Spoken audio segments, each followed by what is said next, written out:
السلام عليكم البنات، صحة فطوركم كي دايرين؟ لاباس عليكم؟ انا جبت لكم دونيت الدجاج ولا اروع. بنه بنه بنه. نروحوا للمقادير وطريقه التحضير ونقولوا بسم الله. هنا عندي صدر دجاج قطعته مربعات، يعني تقريبا 1 الكيلو. درته في الاشوار. هنا ضفت له فلفل حار اللي يحب الحار. هنا عطاه مذاق ولا اروع.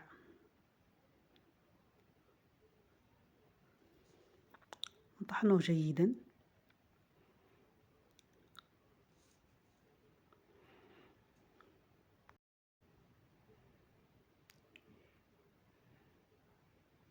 هنا بعد ما طحناه البنات نديروه في اناء باش نضيفوا له التوابل. هنا ضفت له مبشور ليمونه يعطيه مذاق بزاف بنين، هشه خفيفه.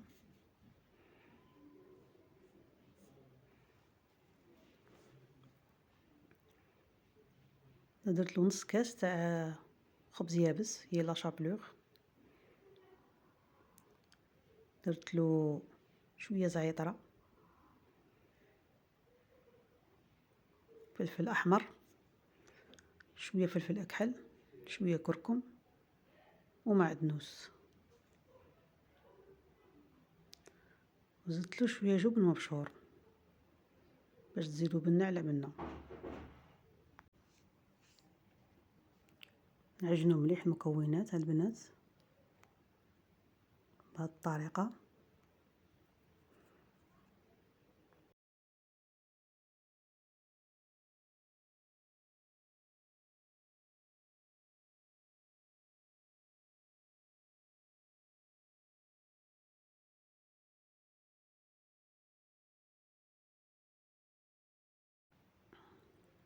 زدت له شويه ملح وكنشكلو الدونيت نتاعنا بهذه الطريقه. نديرو خبيزه من بعد نتقبوها في الوسط، نشكلوها مليح باش يولي المنظر نتاعها زوين. بهذه الطريقه، طريقه سهله بهذا الشكل. تنكملوا كاع الكميه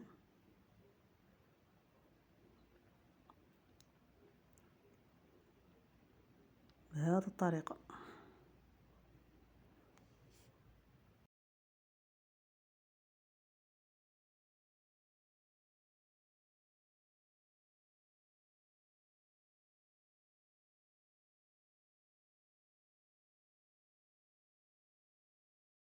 هنا عندي البنات حبه بيض درت لها رشه ملح، خلطها مليح.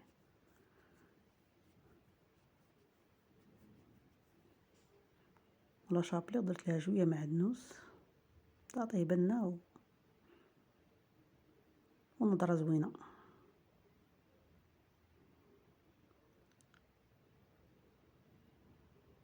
نديرو الدونات نتاعنا في الفرينه،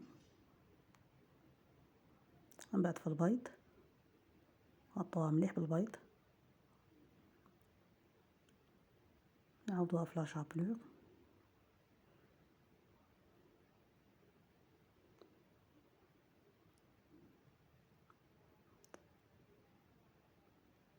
بهذه الطريقه نكملوا كاع الكميه اللي عندنا.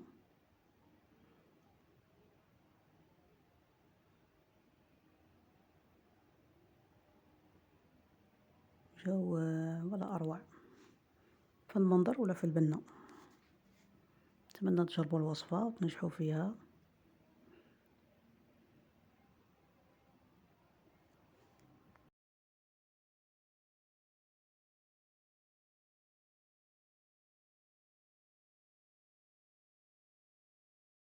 كملوا كاع الكميه اللي عندنا البنات ومن بعد نقلوهم.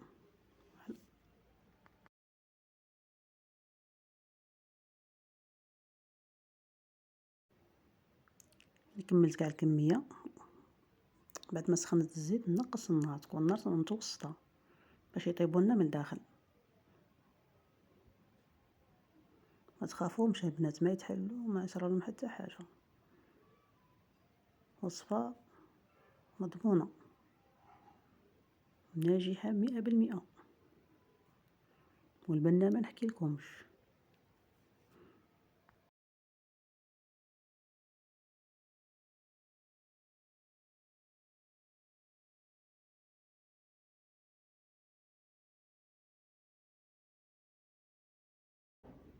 هاهما البنات كما راكم تشوفوا ما شاء الله طون التحميرة تكون زوينة، يعني وصفة سهلة تحضريها في رمشة عين.